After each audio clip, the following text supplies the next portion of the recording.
Sekarang, kita akan masuk ke inti acara kita pada pertemuan ketiga ini, yaitu talk show dengan judul Angkatan, Masuk Bareng, Lulus Bareng. Dan topik yang diangkat yaitu pentingnya strategi dan kerjasama dalam dunia perkuliahan. Jadi di sini itu nanti ada 3 nilai yang panitia ingin sampaikan, yaitu kepedulian, kerjasama, dan strategi. Sebelumnya, saya mohon kerjasama dari teman-teman semua untuk mendengarkan talk show ini dengan seksama. Karena materi yang disampaikan akan sangat membantu kalian selama 4 tahun ke depan. Saya hari ini akan didampingi oleh Kastela untuk menjadi host pada pagi hari ini. Nah, teman-teman, narasumber spesial yang akan membagikan pengalamannya dengan kita pada hari ini tidak lain adalah Kak Ekida Rehan Firmansyah.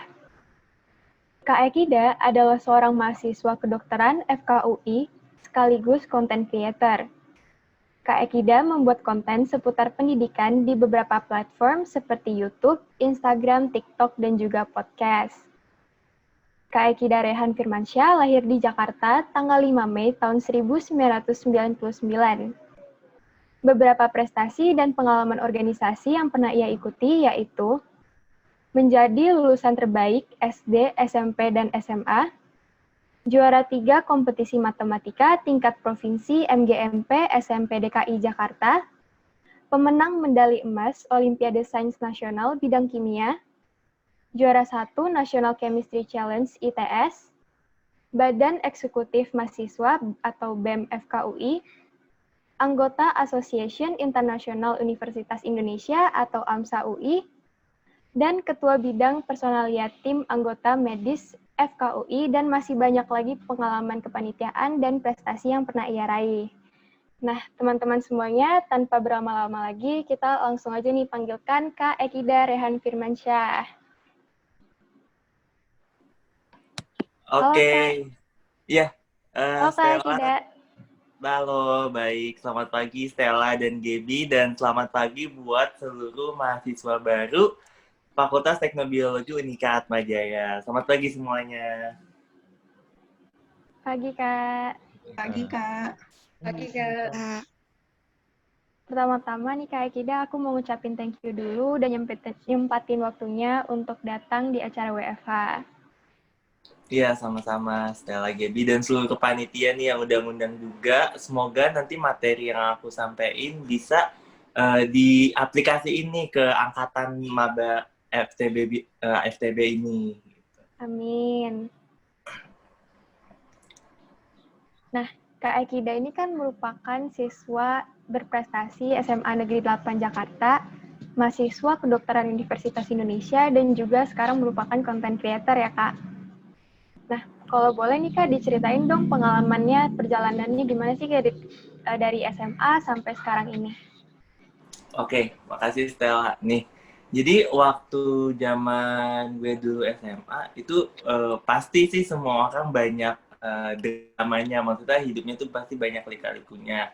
Waktu gue SMA, gue itu sebenarnya nggak kepikiran buat masuk kedokteran. Jadi gue tuh dulu cita-citanya berubah-ubah terus. Dari TK gue pengen jadi chef, terus pengen jadi pilot, terus pengen jadi pengusaha, pengen jadi teknik, terus sempat kepikiran juga pengen teknobiologi juga, pengen gastroenterologi, jadi kayak gastromolekuler tuh, jadi yang bikin misalnya kayak bikin bubble terus pop gitu, terus kayak gue tuh suka yang kayak di dining tuh, pokoknya yang restoran yang makanannya aneh-aneh gitu. Gue tuh emang suka explore aja gitu. Terus akhirnya karena gue bingung memilih apa, ya udah, jadi di SMA tuh gue niatnya dari awal sebisa mungkin gue dapet ini jalur rapor gitu, jalur undangan. Nah, gue berjuang mati-matian sih di SMA. Banyak cerita lika-likunya. Dulu tuh pantek aja ya, dulu waktu kelas 10 di SMA, gue tuh sempat masuk kelas akselerasi. Tapi kenapa gue nggak lanjut kelas akselerasi? Jadi gue tuh balik ke kelas reguler, karena kembaran gue kan kembar ya. Jadi kembaran gue itu nggak mau ditinggal. Iya, Farhan nggak mau ditinggal. Jadi akhirnya gue balik ke kelas reguler, terus ya udah gue bareng Farhan lagi. Itu pokoknya itu sempet lika-liku juga. Soalnya awal tuh Farhan boleh kalau gue ikut kelas akselerasi. Terus begitu gue mau naik kelas 11, tiba-tiba dia ngambek, katanya nggak mau ditinggal. Jadinya gue balik lagi kelas reguler. Terus sampai di ujung kelas 3 SMA, gue tuh masih labil mikirin fakultas gitu. Akhirnya orang tua gue yang nyaranin, ya udah ke dokteran aja. Terus karena gue orangnya apa ya, pernah juga tuh yang Axel itu kan juga karena emang restu buat aku tuh setengah-setengah. Jadi nyokap gue setuju tapi bokap gue nggak setuju. Akhirnya ya udah gue ikutin orang tua untuk masuk ke dokteran. Gitu sih cerita lika-likunya. Sebenarnya banyak juga yang gimana gue sekuat apa ya, kayak belajar banget gitu ada. Pokoknya emang fokusin buat dapet kuliah. Terus lika-liku yang lain juga banyak juga sih. Mungkin kalau misalnya bisa lebih spesifik gitu nanti gue bisa jelasin. Boleh. Kak Ekida ini kakak ya, sama kakak atau adik nih ke Farhan? Sama Farhan. Gue itu kembar tapi gue tuh adiknya. Tapi karena gue orang Jawa, sebenarnya gue yang keluar duluan. Jadi katanya kalau misalnya orang Jawa, yang keluar duluan tuh adik. Soalnya kakaknya tuh ngedorong adiknya gitu. Padahal gue lahirnya sasar juga. Ya udahlah, kepercayaan gitu. Berarti sebenarnya masih belum tahu nih ya, mana yang adik, mana yang kakak. Tapi gue yang dianggap adik sih, tetap. Karena ikut Jawa gitu. nah, Kak Ekida nih berarti sama dong kayak teman-teman semuanya yang mungkin ada yang masih bingung nih pas SMA, nggak tahu mau jurusan apa, terus masih pas kuliah juga pas masuk mungkin masih ada rasa-rasa ragu gitu ya. Kayak Ekida pas pertama kali masuk FKUI, ada nggak sih Kak kayak rasa ragunya gitu? Ada. Terutama bahkan ya maksudnya ibaratnya nih FKUI kan banyak juga yang mau, tapi gue tetap pas masuk tuh tetap ragu. Kenapa? Karena yang dihadapin itu beda banget dari SMA ke kuliah. Bener-bener adaptasinya tuh beda, lingkungannya beda. Sampai gue ragu apakah gue sanggup di sini, apakah ini jalan yang cocok. Karena jujur ya kalau kedokteran tuh studinya panjang banget buat sampai kerja, kayak 3,5 tahun buat sarjana, habis itu koas lagi 2 tahun, terus tahun lagi internship baru bisa kerja jadi dokter. Dan selama studi itu nggak ada digaji sama sekali, koas juga nggak digaji, jadi emang pertimbangannya cukup goyah di awal. Terus akhirnya yang bikin gue merasa gue mantep di sini adalah angkatan. Jadi angkatan gue itu kayak bener-bener berasa banget kekeluargaannya di sini gitu. Nah, mungkin ini tuh kebalik ya Kak sama kita yang Fakultas Teknobiologi. Kemarin aku pas lihat-lihat cerita-cerita anak 2020 nih, mereka banyak yang ceritain kalau misalnya mereka tuh sebenarnya pengen ke Fakultas Kedokteran ataupun pengen ke fakultas-fakultas lain nih. Mungkin aja mereka tuh juga bakalan kayak Kak Ekida nih, pas awal-awal tuh ada rasa goyahnya gitu. Mungkin Kak Ekida ada nggak nih tips and trick buat kita yang baru masuk udah kena culture shock, terus gimana sih cara kita bertahan gitu Kak? Oke, bagus nih pertanyaannya. Bener banget. Gue yakin nih setiap mahasiswa baru yang baru kuliah itu pasti goyah. Tapi nggak banyak juga yang akhirnya menyesal karena dia akhirnya pindah gitu. Jadi mendingan kalau misalnya kalian masih goyah di awal, coba cari motivasi internal dulu. Jadi dulu tuh masuk ke FTB niatnya mau apa, ingetin aja motivasi itu. Kalau misal kalian goyah-goyah terus, nanti misal kalian pindah, aku nggak jamin setelah kalian pindah kalian akan lebih nyaman. Karena banyak juga temenku yang pindah, terus akhirnya pindah lagi gitu. Jadi ada yang bolak-balik pindah fakultas dan akhirnya dia telat sampai 2 tahun gitu. Jadi coba pikirin matang-matang dulu, kalian itu memang passionnya itu nggak di situ, atau kalian itu karena culture shock dan belum bisa adaptasi dengan lingkungan barunya gitu. Pikirin matang-matang dulu. Kalau misalnya emang karena nggak passion, ya wes lah kalian bisa coba untuk apply di tempat lain. Tapi nggak jamin bakal lebih nyaman ya. Tapi kalau misalnya nggak bisa adaptasi, ya ayo adaptasi itu bisa kok dilakuin gitu. Kamu yang misalnya sekarang kayak misalnya bingung mau ngapain, terus bingung prospek ke depannya gimana, coba tanya kakak-kakaknya, pasti kakak-kakaknya pasti mau jawabin kok, mau ngasih saran. Terus kalau belum punya temen nih, yang paling mendasar sebenarnya yang bikin gak nyaman di kuliah itu pas maba, susah banget cari teman. Dan aku ngertiin banget kondisi 2020 di pandemi ini belum pernah ketemu langsung, jadi nggak tahu kondisinya kayak gimana, terus online semua. Jadi kan berasa banget ya, emang belum bondingnya tuh belum terasa banget. Nah, mulai sekarang, walaupun online ini, coba cari teman, cari peer group, terus angkatan kalian coba dibikin kelompok-kelompok gitu. Jadi dengan kelompok itu lebih menguatkan di awal untuk saling mengenal. Misalnya kalian bikin acara aja, bikin acara misalnya team building angkatan 2020 FTB. Nanti kalian bikin games, itu per kelompok, terus nanti kelompoknya bisa diterusin jadi kelompok belajar selanjutnya gitu. Banyak sih yang sebenarnya tuh bukan karena passion, tapi karena belum bisa beradaptasi, dan itu sebenarnya di-tackle-nya gampang dengan bikin hal-hal kecil kayak gitu. Iya, bener banget nih Kak. Kadang tuh kita nggak tahu apakah kita emang milih ini gara-gara kita nggak cocok, atau beneran karena kita emang lagi tertekan aja karena culture shock dan juga karena pelajaran-pelajaran yang susah gitu. Jadi kalau bisa dipikirin dulu matang-matang, kalau bisa curhat juga ya Kak ke teman-teman dan keluarga tuh. Baru kalian pas udah baikan, baru mutusin emang kalian bener gak sih passionnya nggak di sini atau enggak emang atau karena kalian culture shock aja gitu. Nah, kalau boleh tahu nih Kak, selama 3,5 tahun kuliah ini, kalau misalnya Kak Eki disuruh milih satu momen yang paling berkesan saat kuliah itu, Kakak bakal milih apa? Wah, momen-momen berkesan itu sebenarnya banyak ya. Aku bingung juga nih. Misalnya ya, yang paling berkesan kalau misal aku di FK mungkin pertama kali ngelihat mayat ya atau kadaver itu aku serem juga tuh pertama kali ngelihat itu. Cuma makin kesini aku makin terbiasa ngelihat mayat karena lebih serem nggak lulus ujiannya daripada serem megang mayatnya. Karena kalau di sini sistemnya agak sadis gitu. Jadi kalau misal kalian nggak lulus ujian, satu ujian pun nggak lulus, misal ujian anatomi, tahun depannya kalian harus ngulang tuh di semester akhir sebelum kelulusan. Otomatis kalian yang harusnya normalnya lulus 3,5 tahun jadi 4 tahun gitu.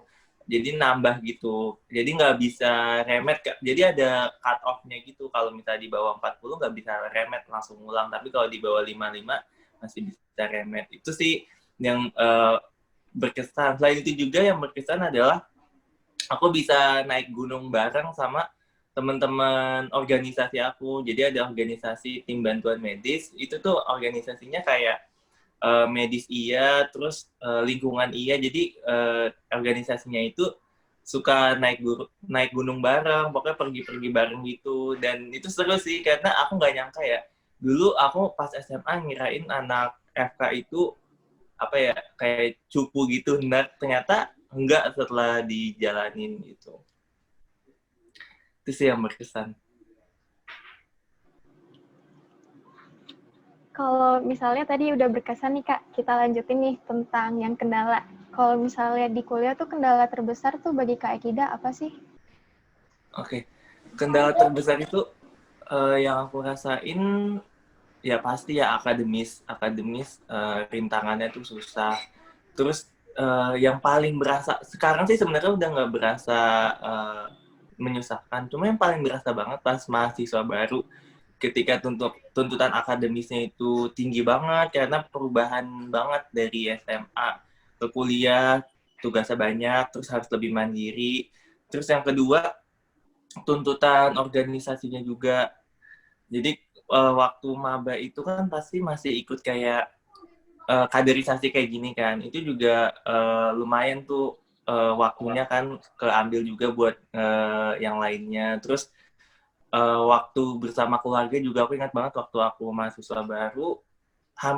Jadi kan aku ngekos. Jadi biasanya Sabtu Minggu aku pulang, cuma waktu mahasiswa baru benar-benar nggak bisa pulang sampai sebulan. Jadi pertama kali nggak bareng orang tua sebulan gitu. Tapi lama-kelamaan biasa juga sih dengan hal itu semua, setahun 2 tahun udah mulai terbiasa. Terus eh, yang ketiga yang aku rasain juga tadi, yang aku awal mahasiswa baru nggak langsung punya teman gitu, jadi aku harus kayak apa ya, ngelihat kondisi, terus aku ngelihat siapa sih yang cocok sama aku, cocok belajar, sefrekuensi bercandaannya, ngobrolnya. Terus baru di tingkat 2 aku baru bisa dapet punya temen yang peer group lah, kelompok itu yang emang udah klop. Jadi kalian explore aja dulu. Aku tuh ibaratnya pindah-pindah peer group karena aku di peer group ini ternyata nggak cocok, terus di peer group lain ternyata baru cocok gitu. Jadi explore aja. Emang mahasiswa baru tuh masa-masanya kalian explore pertemanan, explore akademis, explore organisasi, kalian lakuin aja semuanya gitu. Iya, keren banget nih. Jadi kalau pas mau jadi mahasiswa baru itu wajar ya Kak kita ganti-ganti teman, kadang cari yang cocok. Terus masih sibuk juga, itu wajar banget ya teman-teman 2020. Nah, sebelum kita lanjut nih, aku mau nanya dulu nih sama teman-teman 2020. Kalian kan dengan teman seangkatan kalian ini masuk ke FTB bareng-bareng nih. Masa orientasi juga udah dijalanin bareng-bareng. Mau nggak sih lulusnya bareng? Untuk Michael Vineyard, bisa dijawab?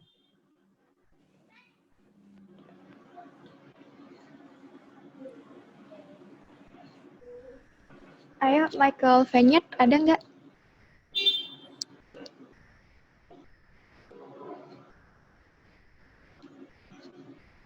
Ada Kak. Coba dong dijawab. Kamu sama teman-teman sangkatan kamu mau nggak sih masuknya bareng nih? Terus lulusnya juga bareng. Mau banget Kak. Siapa yang Kenapa? nggak mau, kan bisa sharing waktu, terus kayak sharing experience sama pada dasarnya kayak maju bersama gitu daripada sendiri-sendiri.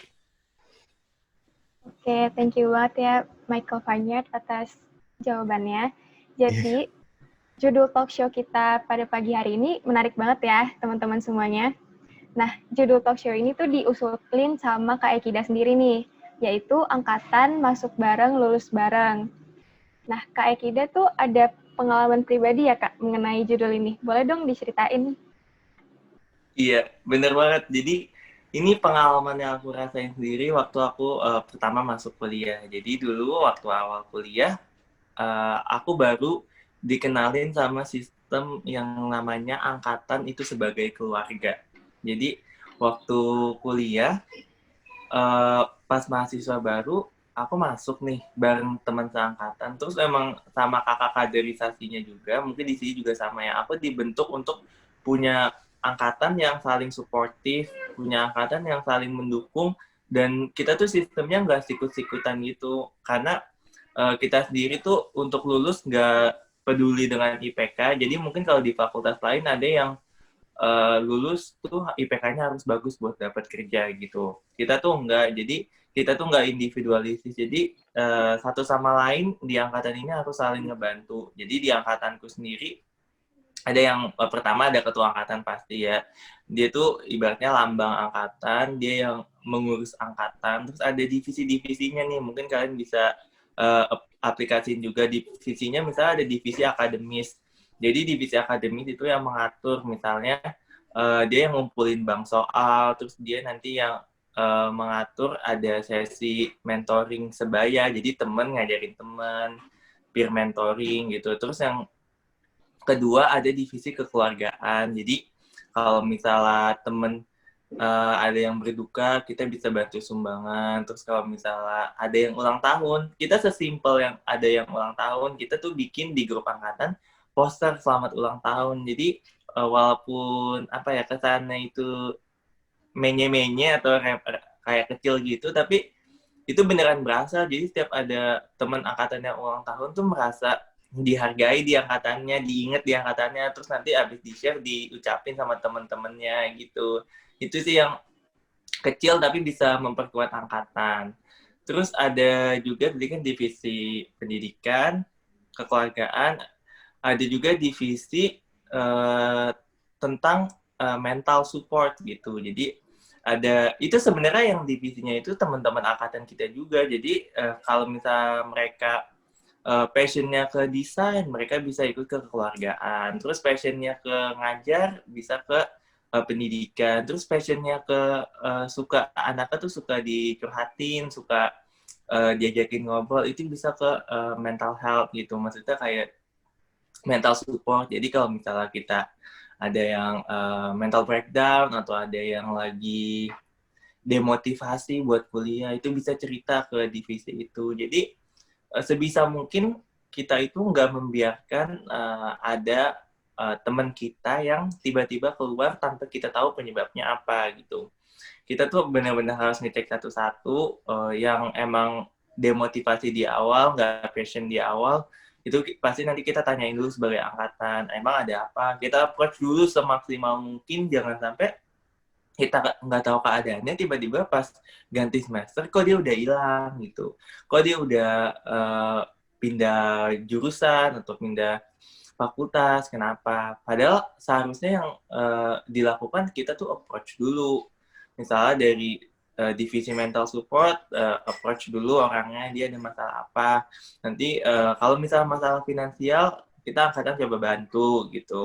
Kalau misalnya masalahnya masalah keluarga, kita juga punya kapabilitas bantunya sampai mana gitu. Nanti ketua angkatan juga bantu, terus tanya kira-kira menyelesaikan masalah gimana. Dan antar ketua angkatan tuh tiap angkatan juga punya grup koordinasi, jadi kita bisa sharing masalah angkatan kita tuh gimana gitu sih.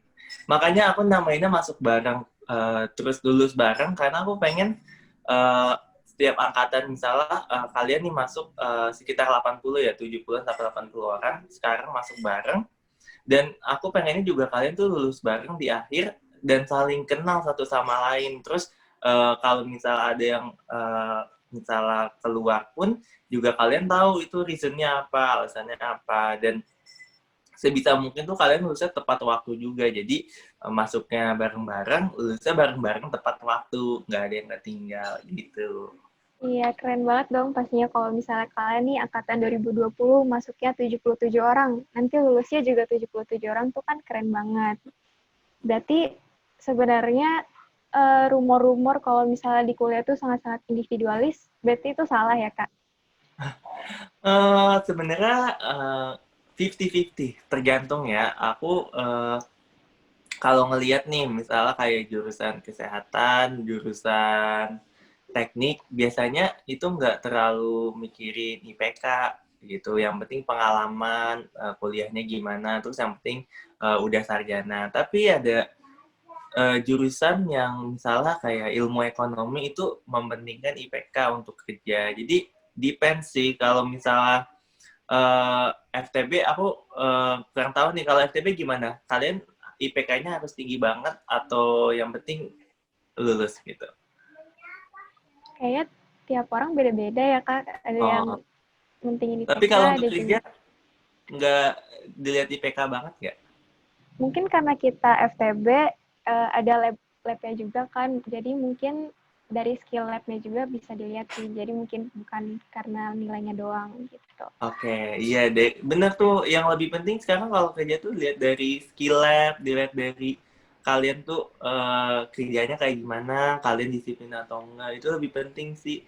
Bahkan kayak IPK tuh ya nggak harus tinggi-tinggi banget, tapi standar aja gitu. Tapi kalau mau tinggi ya juga boleh gitu. Maksudnya kalian jangan sampai fokus ke nilai doang, padahal soft skill-nya juga harus ditingkatin gitu.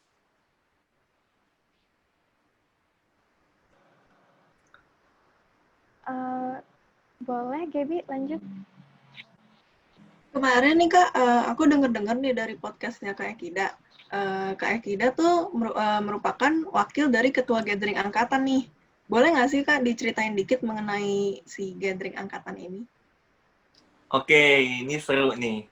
Bicara tentang gathering angkatan itu sebenarnya inisiasi dari zaman aku mahasiswa baru. Jadi waktu aku mahasiswa baru, aku digabungin di grup Line, nggak kenal sama sekali. Mungkin kenalnya yang teman SMA yang bareng doang ya. Tapi aku nggak kenal sama sekali sama beratusan orang itu. Jadi kalau di aku tuh orangnya ada 240-an.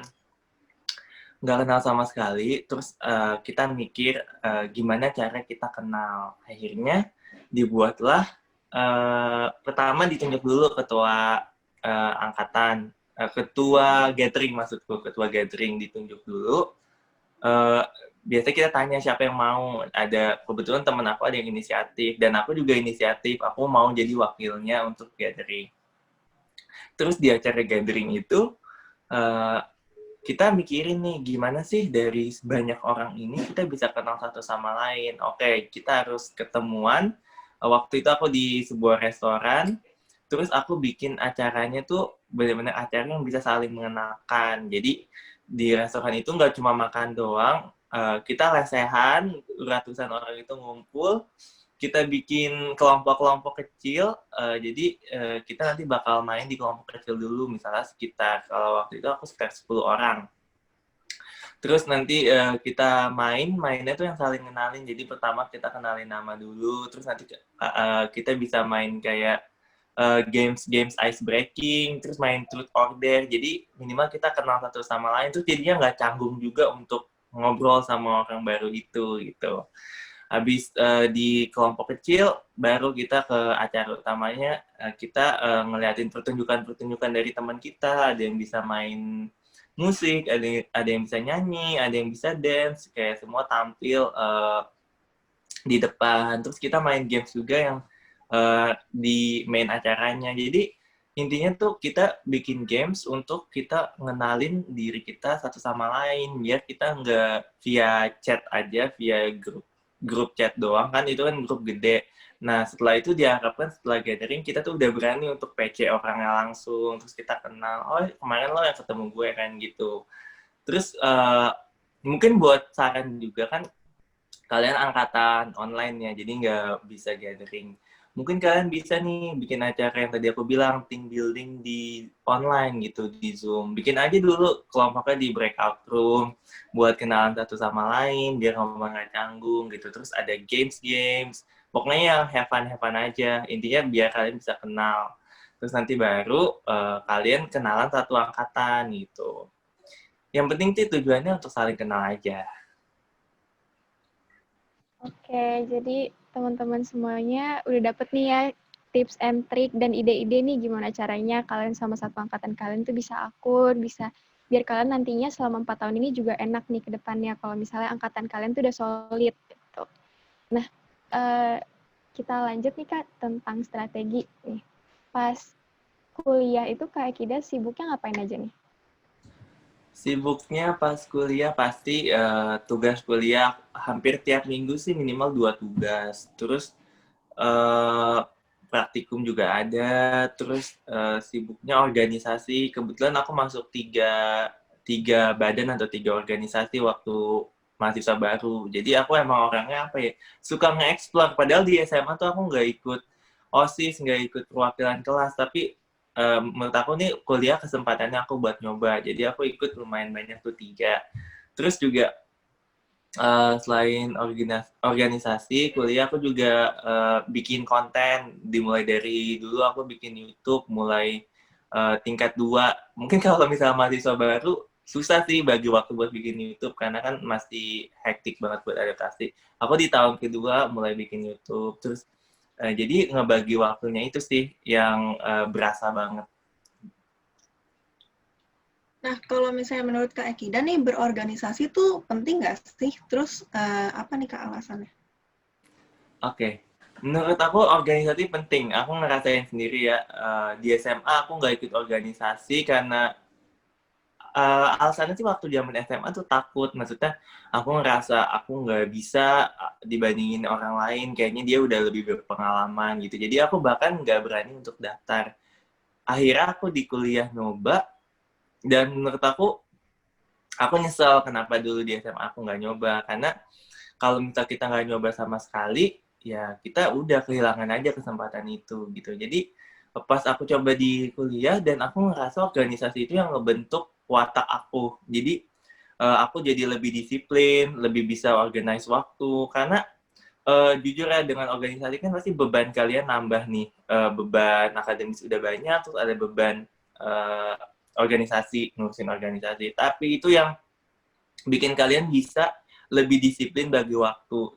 Sebenarnya sama aja nih, orang kalau misalnya nggak ikut organisasi, dia tuh nggak akan cepet juga ngerjain tugas, dia pasti ujung-ujungnya mepet-mepet, atau enggak ujung-ujungnya jadi kebanyakan waktu kosongnya gitu. Dengan ikut organisasi kan bisa lebih produktif untuk ngisi waktu kosong kalian juga. Jadi menurut aku penting karena itu bisa mengubah watak kalian nggak cuma sebagai mahasiswa tapi sebagai manusia gitu, untuk lebih disiplin.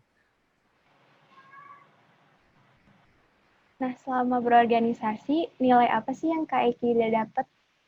Nah, iya. Ini bagus nih pertanyaannya. Jadi, selama organisasi nilai yang aku dapat tuh nilai disiplin.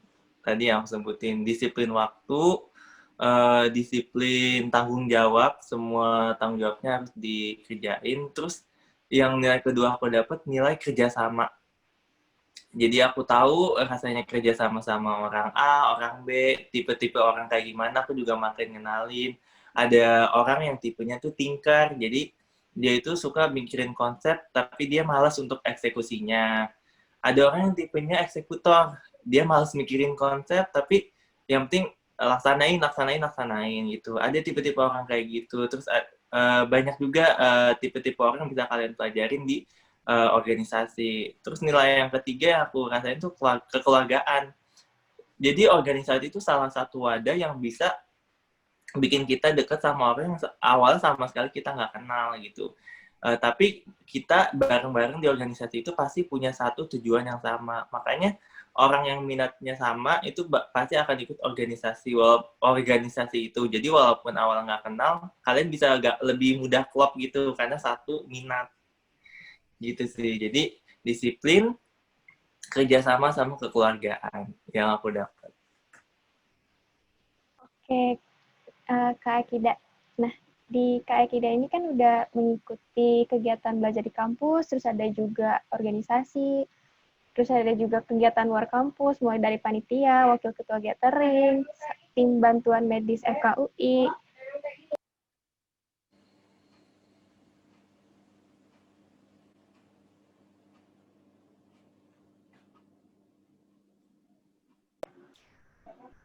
Sorry Kak, tadi ada gangguan bentar. Kita lanjutin ya. Tim bantuan medis FKUI dan masih harus buat konten lagi nih Kak. Dilihat aja tuh jadwal Kak Ekida ngebayanginnya udah padat banget nih. Apa sih strateginya Kak Ekida biar nggak hektik? Oke, ini jadi strategi nggak hektik. Aku langsung ini aja ya, prakteknya aja, biar kalian bisa ikutin juga. Aku tuh download namanya aplikasi Google Calendar. Di Google Calendar itu, aku masukin semua jadwal pelajaran aku masukin, jadi setiap ada tugas, aku masukin deadline-nya tuh kapan. Terus aku bikin juga deadline internalnya tuh kapan, gitu. Jadi setiap hari aku lihat Google Calendar, aku ada acara apa, aku ada tugas yang aku harus kerjain apa, ya aku harus kerjain. Itu pertama cara nggak hektik, masalah waktu kalian harus bisa manage. Yang kedua, kalian itu sebisa mungkin ngelihat suatu tugas tuh jangan jangan takut dulu, takut banyak, takut gimana. Jadi cara aku ngadepinnya misalnya contohnya skripsi. Jadi kebetulan aku udah selesai sidang skripsi juga, dan awalnya tuh waktu aku mahasiswa baru, aku mikir sidang skripsi itu kayak ribet banget, harus bikin sampai berpuluh-puluhan halaman. Ternyata aku tuh pas ngerjain nggak berasa, karena aku nganggap suatu tugas yang ribet itu aku pecah jadi hal-hal kecil. Misalnya skripsi, aku tuh nggak nganggap aku harus langsung bikin puluhan halaman. Untuk bikin skripsi, aku tuh pecahin jadi tugas-tugas kecil. Misalnya aku nganggap, bikin latar belakang dulu, paling 1 halaman, 2 halaman. Terus besoknya kalau ada kosong lagi, aku bikin misalnya bagian pembukaan gitu. Jadi pokoknya pikirnya itu draft-draft kecilnya dulu aja. Ibaratnya kalian cicil. Itu yang bikin ngerasa tugas itu nggak berat dibandingkan kalian mikirinnya tuh harus langsung kerjain semua. Jadi itu mindset juga yang harus ditekankan gitu. Kalau kalian nggak nganggap hidup itu gampang, ya hidup itu nggak akan gampang. Tapi kalau misalnya kalian nganggap hidup itu gampang, ya hidup itu gampang. Itu semua tentang mindset kalian. kalian tuh nganggapnya itu gimana gitu. Dan itu mempengaruhi sugesti juga di inner mind kalian. Kalian bakal kalau nganggap suatu hal itu gampang ya kalian akan lebih enjoy jalaninnya dibandingkan udah takut duluan. Kalau boleh, Sarannya Kak Ekida bagus banget nih teman-teman. Jadi kalau misalnya kalian punya jadwalnya agak padat, dicicil aja dulu biar nggak kecapean dan malah jadinya overwhelmed. kalau boleh tahu nih Kak, gimana sih Kak cara apa aja sih yang ditaruh di Google Calendar itu? Iya, jadi yang ditaruh di Google Calendar, prioritas pertama dulu. Sebagai mahasiswa, prioritas utama kalian pasti akademis kan. Jadi yang wajib banget dimasukin jadwal akademis. Yang kedua, tugas akademis. Kalian bikin kalau bisa 2 deadline. Jadi ada deadline yang beneran, sama deadline internal. Biasanya kalau deadline benerannya itu, misalnya sekarang kan hari Sabtu ya, misalnya deadline-nya itu hari Selasa, aku bikin deadline internal tuh hari Senin. Jadi sebisa mungkin hari Senin aku udah selesai. Selasa nanti karena kan kita nggak tahu misalnya kita ada apa-apa. Jadi aku sebisa mungkin ada spare waktu yang tak diduga gitu. Terus selain itu masukinnya juga kepentingan kalian. Misalnya organisasi ada rapat dimasukin di Google Calendar. Karena enaknya Google Calendar itu kalian bakal dapat notif. Kan anak-anak zaman sekarang pasti lihatnya HP kan. Aku pun juga udah nggak mungkin nulis di kalender yang tulis tangan, males gitu kan. Jadi kalian kalau udah tulis, ada notif, oh jam segini gue harus rapat organisasi. Oh jam segini gue harus ngapain. Pokoknya jadinya ibaratnya kalian tuh benar-benar diingetin. Dan setiap malam sebelum tidur, liatin juga besok ada apa aja. Gitu sih, rutinin aja. Mungkin awalnya kayak ngerasa, wah kalendernya banyak banget. Tapi jangan takut dulu. Itu justru malah kalian tuh dipermudah. Kalian tuh lihatnya per hari gitu. Oh hari ini harus ngapain gitu. Jadi kalian lebih diingetin dan apa ya, jadinya nggak rawan skip gitu. Misalnya skip nggak ikut rapat atau skip kelas gitu. Gitu.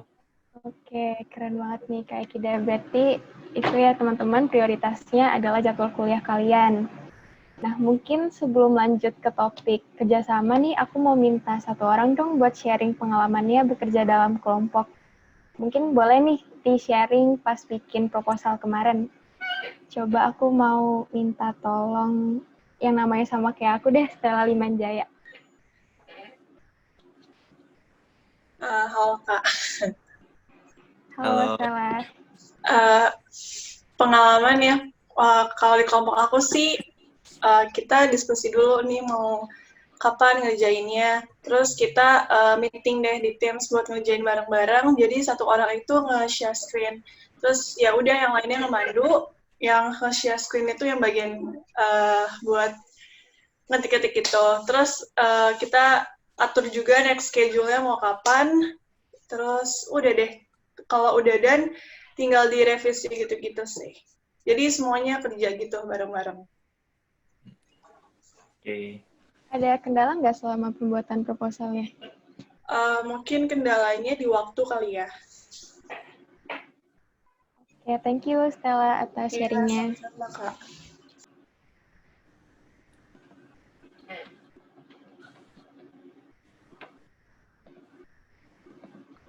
Nah, menurut Kak Ekida ini, memiliki rasa kerjasama dalam kegiatan kampus tuh penting nggak sih, Kak? Iya, penting. Tadi bagus banget nih ceritanya Stella. Jadi kalian udah bikin proposal kan. Jadi dalam kerjasama itu penting. Terutama yang tadi aku lihat sih, mungkin Stella belum cerita juga ya.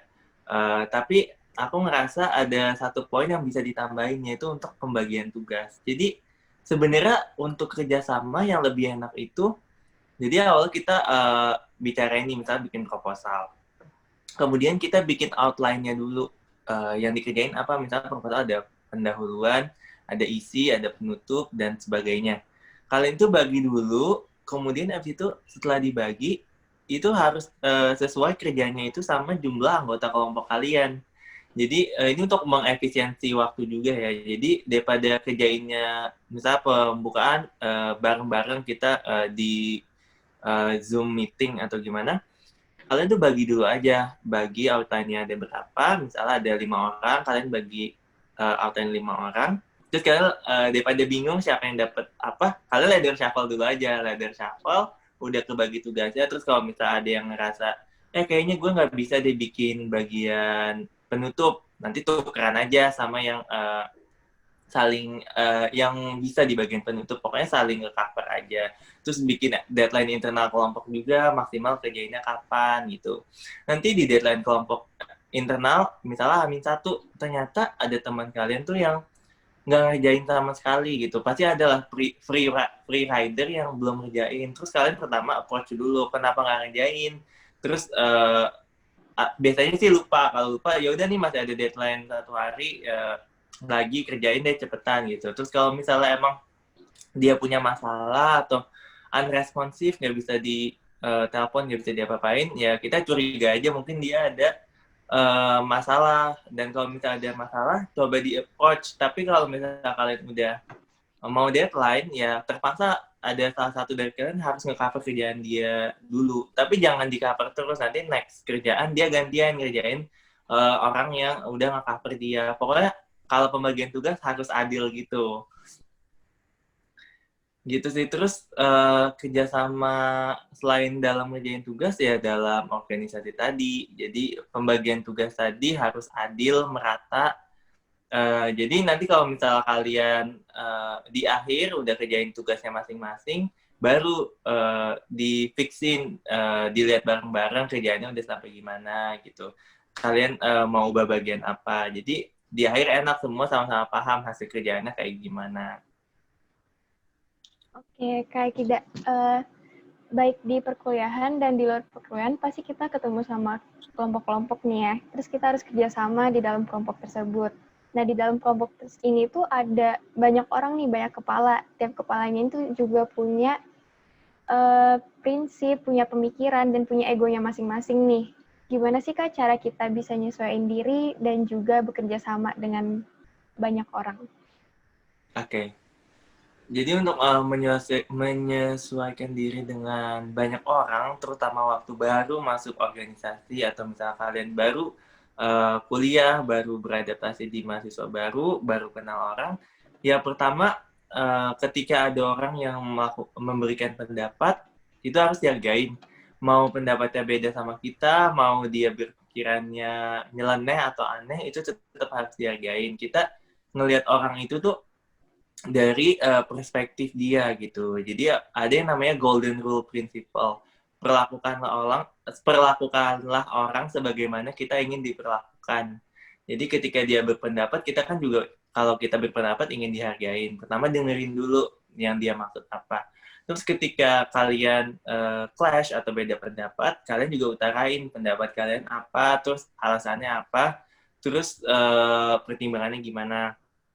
Setelah itu udah ada beberapa pendapat, kita lempar ke floor, ke musyawarah ke misalnya satu angkatan kalian. Jadi yang baik tuh kayak gimana, kalian keputusannya gimana.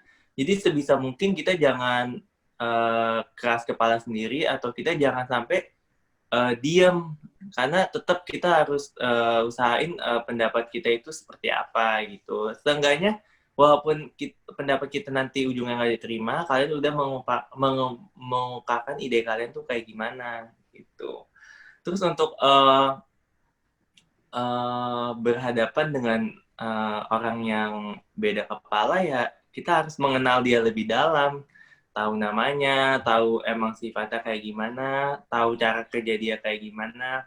Jadi dengan kita udah kenal dia, kita tahu, oh berarti untuk di bagian ini dia tuh emang batu banget. Kita jangan sampai terlalu batu juga di bagian itu. Terus nanti di bagian lain ada yang dia fine-fine aja. Kita bisa masuk ke situ. Intinya apa ya? Pokoknya harus mengenal orangnya itu tuh dalam gitu. Jadi yang pertama penting untuk kita bekerja sama adalah kenal satu sama lain dulu.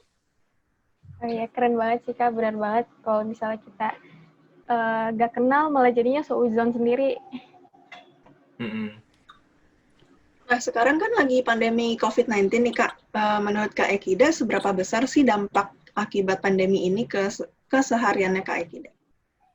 Oke, seperti orang-orang lain juga, pandemi itu udah mengarah ke stress related ya, jadi berhubungan dengan stres. Jadi karena pandemi ini, banyak orang yang harus terpaksa di rumah terus, harus Zoom terus, ngerasain Zoom fatigue atau lelah Zoom karena harus ngelihat ke kamera terus ngelihat ke layar terus, mata juga capek, dan berasa banget sih stresnya juga, terus berasa juga apa ya, kayak merasa ya di rumah aja jadinya kurang produktif dan sebagainya. Tapi kalau dari aku sendiri, aku coba berusaha seproduktif mungkin, walaupun di rumah.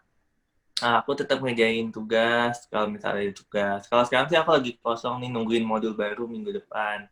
Terus aku tetap sebisa mungkin produktif bikin konten, karena aku suka bikin konten. Terus aku juga suka apa ya, bikin, pokoknya isi waktu aja. Kalau misalnya mau gabut juga aku suka gabut buka YouTube, buka TikTok gitu. Yang penting jangan sampai kalian udah ngerasa sepi karena pandemi, stres karena pandemi, terus kalian kesepian, sendirian, dan jatuhnya kalian pikirannya kosong, terus malah mikir yang aneh-aneh, mikir bosen, terus kalian mau mikir yang aneh gitu, itu jangan. Jadi sebisa mungkin isi aja dengan hal yang produktif, atau kalau nggak produktif juga nggak apa-apa, yang penting isi aja, jangan sampai kosong.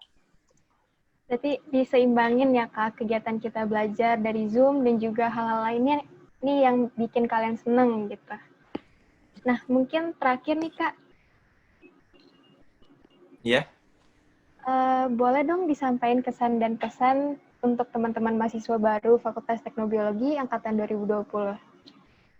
Oke, jadi pesan dan kesan, sebenarnya tadi kalau kesan aku lihat dari pertanyaan Stella tadi, sebenarnya aku udah ngeliat sih, kalian berarti udah mulai tumbuh jiwa kerjasamanya sebagai mahasiswa. Terus untuk pesan, aku ngeliat kalian itu angkatan yang cukup ideal. Jumlahnya 77 itu nggak terlalu banyak dan nggak terlalu sedikit. Ini ideal banget untuk membangun angkatan yang mantep kekeluargaannya. Kalian bisa mulai nanti pilih ketua angkatannya, bagi divisi-divisi yang sesuai, kalian butuhnya apa gitu, terus kalian bisanya di mana. Terus aku lihat juga ini juga cocok untuk kalian menerapkan satu sistem, namanya sistem buddy. Jadi buddy system ini adalah kalian itu dipasangin pair gitu, pasang-pasangan. Misalnya dari 77 orang ini kan belum kenal satu sama lain, acak aja. Nanti misalnya orang satu, dia tanggung jawab ke orang dua tanggung jawab ke orang tiga tanggung jawab ke orang 4, sampai seterusnya, sampai muter lagi nanti ke orang 1. Itu gunanya apa? Buat di awal-awal gini, itu penting. Pertama, untuk kenal. Minimal kalian kalau belum bisa kenalan satu angkatan semua, kalian tahu buddy kalian. Terus kedua, biar lebih nggak canggung juga kalau mau ngobrol, seenggaknya kalian udah punya temen yang sepasangan di pasangan buddy ini.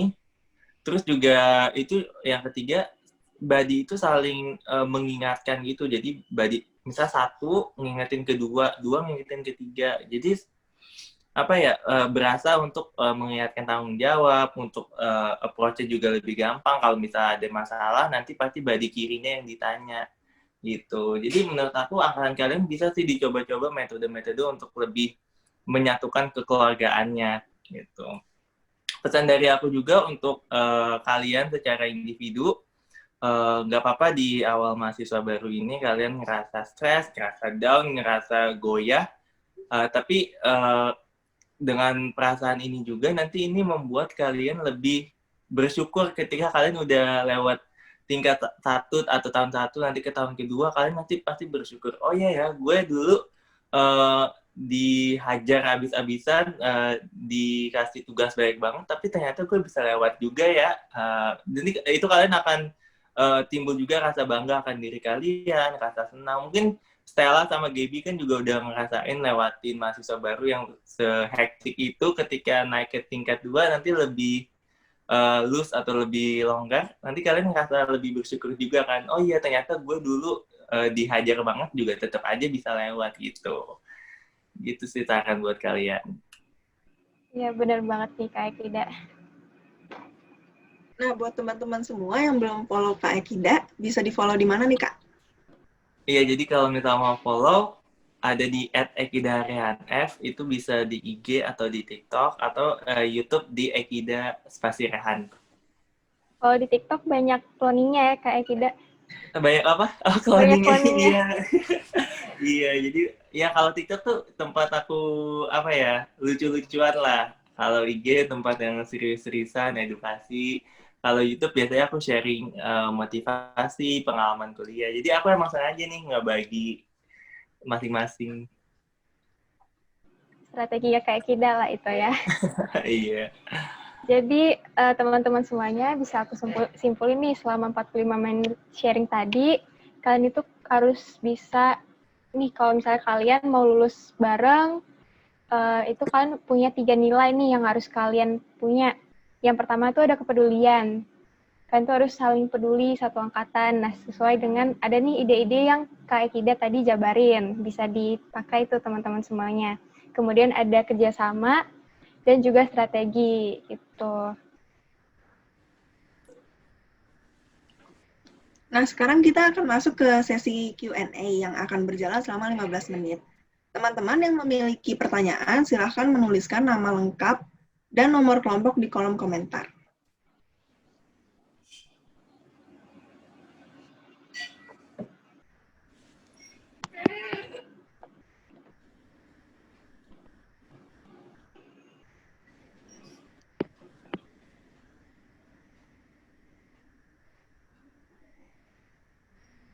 Kayaknya teman-teman masih malu-malu nih Kak. Kalau sambil menunggu, boleh nih Kak diceritain dikit kesan dan pesan yang Kak Ekida dapetin dari acara Welcoming from Home.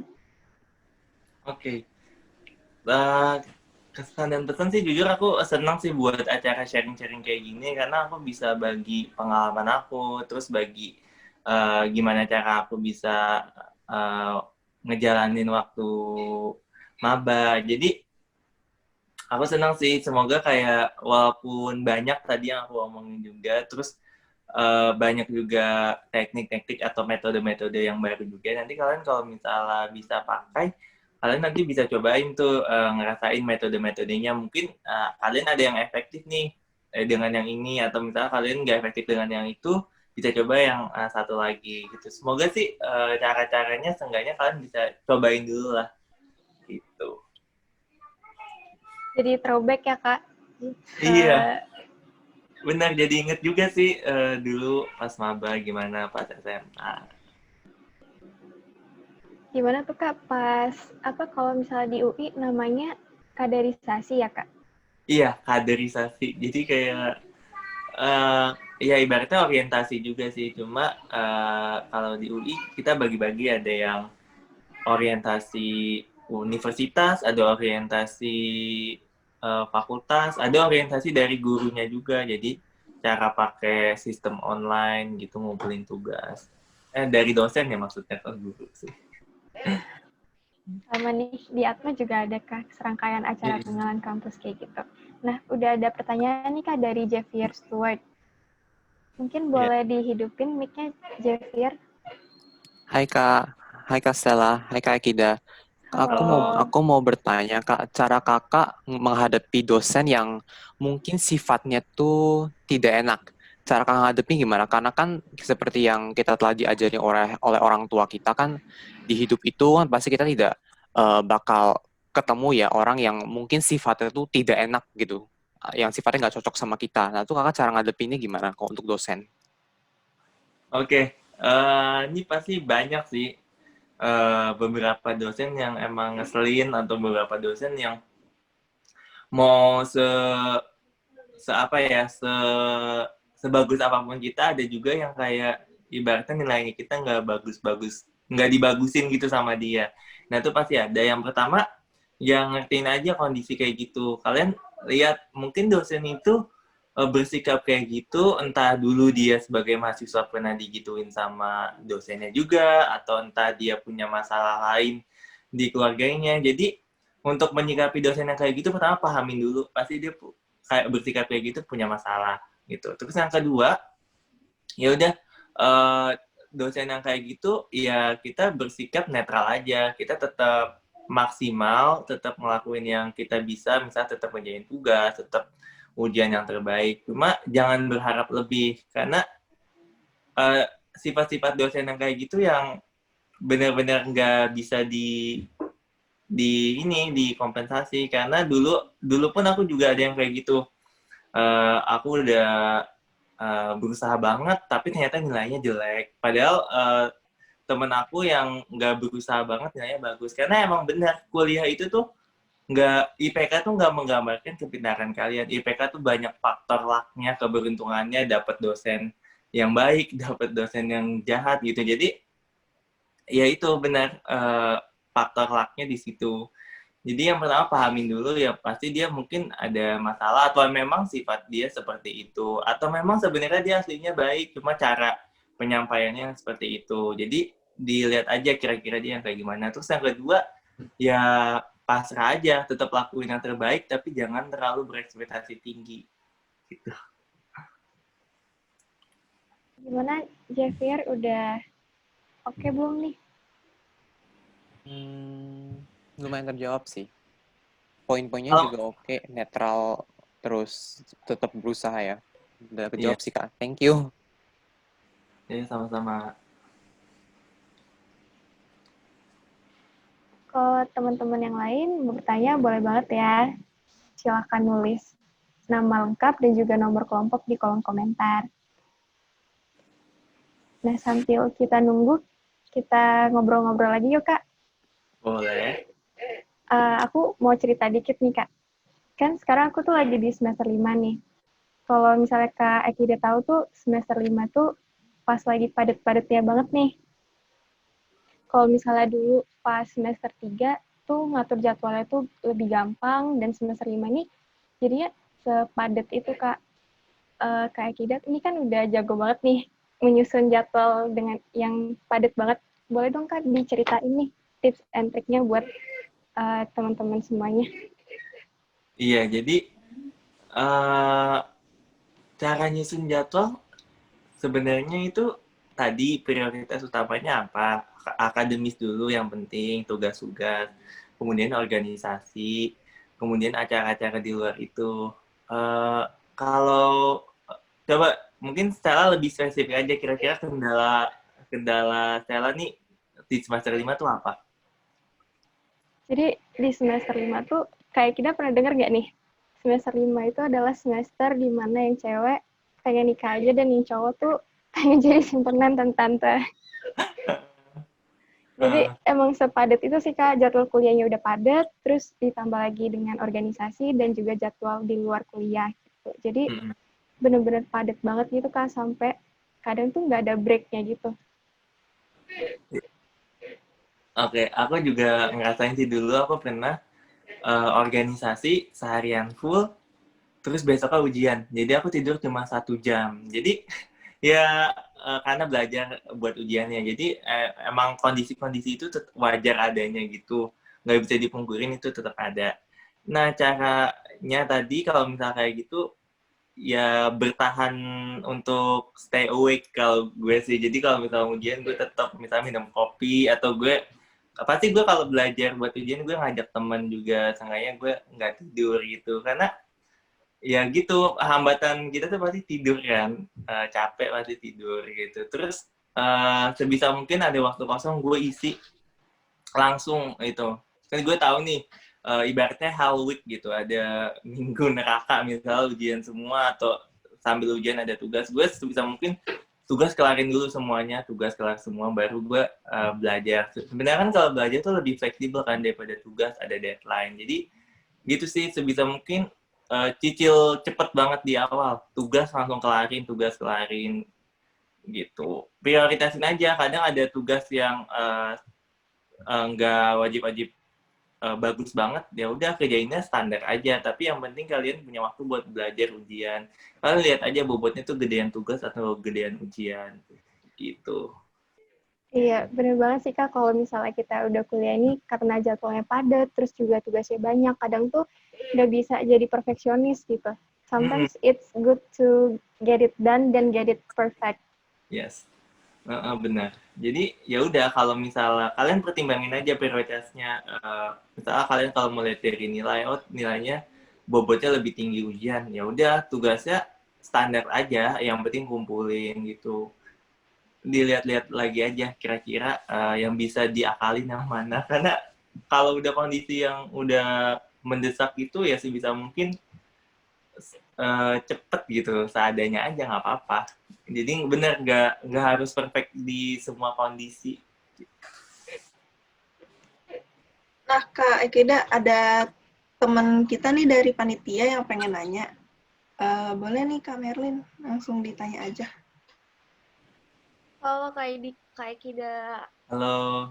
Aku mau nanya nih, gimana sih Kak tips and trick untuk menaklukkan mata kuliah yang sulit menurut Kakak? Terima kasih. Iya, sama-sama. Nah, ini mungkin bisa dipakai juga trik aku. Jadi ketika aku tahu ini mata kuliah bakal susah, sebelum masuk mata kuliah itu, sebisa mungkin aku coba skimming dulu, baca materinya yang dari kakak kelas tahun lalu, terus baca soalnya kira-kira apa, tapi skimming aja, baca cepet, gak harus yang kalian detailin baca banget. Kira-kira, gambarannya tuh, bang soalnya tuh kayak gini, nanti kalian kira-kira belajarnya perlunya di bagian mana. Dengan kalian skimming, nanti kalian tahu part-part yang penting, misalnya harus dihafalin atau di ngertiin, sama part-part yang sebenarnya cuma nice to know atau sekedar tahu aja tapi nggak keluar di ujian gitu. Karena kita itu, aku menganut namanya sistem cangkir. Jadi otak kita tuh kayak cangkir yang kalau misal kita isi misal dengan teh atau kopi, itu awalnya penuh. Jadi otak kita penuh dengan memori, penuh dengan ilmu, penuh dengan kegiatan sehari-hari. Dan ketika kita dapat ilmu baru, dituang lagi, nanti ilmu lamanya tumpah. Gitu. Jadi untuk kalian fokus ke matkul yang susah, kalian memang harus fokusnya tuh ke satu itu dulu. Yang tumpah ini biarin aja, seenggaknya kalian udah punya catatan, udah pernah belajar, nanti kalian bisa buka lagi. Tapi setiap ada matkul yang baru yang susah, fokusnya ke situ aja dulu. Jadi cangkir kalian dipenuhi dengan ilmu yang matkul yang susah itu. Nanti selesai ujian, kalian bisa isi dengan matkul yang lain. Jadi walaupun si cangkir ini ketumpahan teh atau kopi tadi, itu yang tumpah-tumpah tetap kalian udah punya catatan. Nanti bisa kalian susun lagi dengan baca catatan kalian lagi. Jadi jangan memaksakan kalian tuh harus bisa di semua matkul. Jangan memaksakan kalian harus hafal semua matkul gitu. Jangan. Jadi sebisa mungkin efektif learning. Jadi fokus ke satu matkul, hafalannya kuat di situ. Nanti setelah matkul udah, nggak apa-apa lupa, nanti bisa baca lagi catatan yang udah pernah kita buat gitu. Oke, keren banget nih Kak, kayak cangkir, tapi itu ditampung nggak tuh Kak yang jatuh? Yang jatuh biarin lepas dulu, nanti kita baca lagi. Jadi nanti bisa diambil lagi ya? Iya. Jadi ini ada pertanyaan lagi nih Kak dari Patrick Sebastian. Boleh Patrick, silakan perkenalin diri dulu, baru kasih pertanyaan kamu. Halo Kak Ekida, nama aku Patrick. Aku mau nanya nih Kak, orang tua aku kan sebenarnya awalnya suruh aku tuh jurusan kedokteran. Sebenarnya aku ada kesempatan buat dapetin di universitas, cuman aku emangnya nggak mau. Kenapa dokter? Karena tuh orang tua selalu mandang tuh dokter pokoknya terjamin lah. Istilahnya fakultas lain tuh pekerjaannya nggak terjamin bagi orang tua aku. Nah, aku tuh bingung ngadepin orang tua aku yang begitu. Ya, aku tahu sih emang harus buktiin dari fakultas ini, cuman kan itu terkesannya ngawang karena aku juga baru masuk. Jadi berdasarkan realita, tindakan terdekat apa sih yang harus aku ambil, bagaimana bentuknya gitu Kak, untuk hadapi orang tua seperti itu. Itu Kak. Oke, baik. Makasih Kak. Makasih Patrick pertanyaannya nih. Ini cukup challenging juga ya. Sebagai orang Asia, pasti kebanyakan orang tua itu menganggap profesi-profesi tertentu yang istilahnya terjamin, misalnya dokter atau jadi PNS atau jadi pemerintahan, itu pasti orang tua pengen anaknya kayak gitu. Itu sebenarnya karena mindset orang tua itu dari dulu menganggap pekerjaan-pekerjaan tersebut itu yang terjamin. Padahal nyatanya kalau kita lihat di barat itu orang tua tuh mengedepankan freedom. anaknya mau jadi misalnya mau jadi model atau mau jadi bisnis, mau jadi influencer, itu terserah anaknya. Dan yang bisa dilakuin Patrick nih buat realitanya sekarang, coba tetap berusaha di sini dulu. Kamu buktiin misalnya kamu bisa nilainya bagus. Pokoknya lakuin apapun yang bisa ngebanggain mereka. Dan kamu sabar, nanti setelah lulus, kamu bisa buktiin di jalan kamu bisa maksimal kok. Terus kamu bisa buktiin kamu bisa lulus cepat, kamu nanti bisa cepat dapat kerja. Terus orang tua kamu juga di ngertiin, gak semua yang terlihat baik itu terjamin beneran bagus. Misalnya nih dokter, kelihatannya terjamin atau gimana, padahal nih dokter aku harus kuliah S1 3,5 tahun, terus aku 2 tahun koas, dan terus aku 1 tahun internship, dan semua nggak dibayar. Jadi sebenarnya tuh semua profesi ada kelebihan dan kekurangannya gitu, ada pengorbanannya juga. Jadi kalau misalnya kamu udah milih nih FTB, kamu udah passion sini, kejar terus. Kamu nanti bisa buktiin pas lulus, kamu misalnya nanti bisa kerja cepet, atau kamu bikin bisnis, nanti kamu bisa buktiin kamu bisa sukses di jalan kamu sendiri gitu. Ya buat ngadepin orang tua yang kayak gini ya, di ngertiin aja gitu. Coba bilang misalnya, "Pak, Mah, ini aku udah beneran minat ke sini, aku bisa buktiin nanti aku bisa banggain orang tua." Dan gak semua profesi itu ada yang lebih tinggi atau lebih rendah, karena semua profesi itu sama, pasti banyak pengorbanannya juga gitu. Jadi bukan masalah profesinya gimana, tapi masalah individu kamunya gimana, kamu bisa maksimal nggak di situ gitu. Oke, makasih Oke. Kak. Patrick, mungkin udah dapat pencerahan ya nih Patrick. Tadi pertanyaannya bagus banget dan tulus banget nih. Thank you ya Patrick udah sharing sama kita semua. Ya. Oke teman-teman semuanya, sesi tanya jawab tadi mengakhiri talkshow kita pada pagi hari ini. Thank you banget nih buat Kak Akida udah sharing pengalamannya, udah luangin waktunya juga. Pastinya berguna bagi angkatan 2020 dan juga teman-teman panitia nih. Iya, sama-sama. Salam juga nih buat angkatan 2020. Semoga tetap semangat. Semoga bisa beradaptasi cepat. Terus nanti kalian tahu passion kalian gimana. Nah, sebelum Kak Akida undur diri nih, mari kita semua foto nih. Terus sembari bersiap-siap, panitia ingin mengingatkan untuk teman-teman 2020 untuk tidak menghidupkan mikrofon kalian agar posisi profil kalian tuh tidak berpindah-pindah. Dan karena di sini itu ada beberapa slide, posenya tolong ditahan dulu ya sampai divisi PDH selesai mengambil gambar. Nah, teman-teman PDH boleh diambil fotonya. Ya, oke teman-teman. Kalian boleh senyum doang atau bergaya bebas juga boleh ya. Di sini ada 5 slide, aku mulai dari yang pertama ya. 1, 2, 3. Aku next yang kedua. 1, 2, 3. Next lagi yang ketiga. 1, 2, 3. Next lagi yang keempat. 1, 2, 3. Oke, ini yang terakhir ya. 1, 2, 3. Thank you semuanya. Pas aku coba di kuliah dan aku ngerasa organisasi itu yang ngebentuk watak aku. Jadi aku jadi lebih disiplin, lebih bisa organize waktu.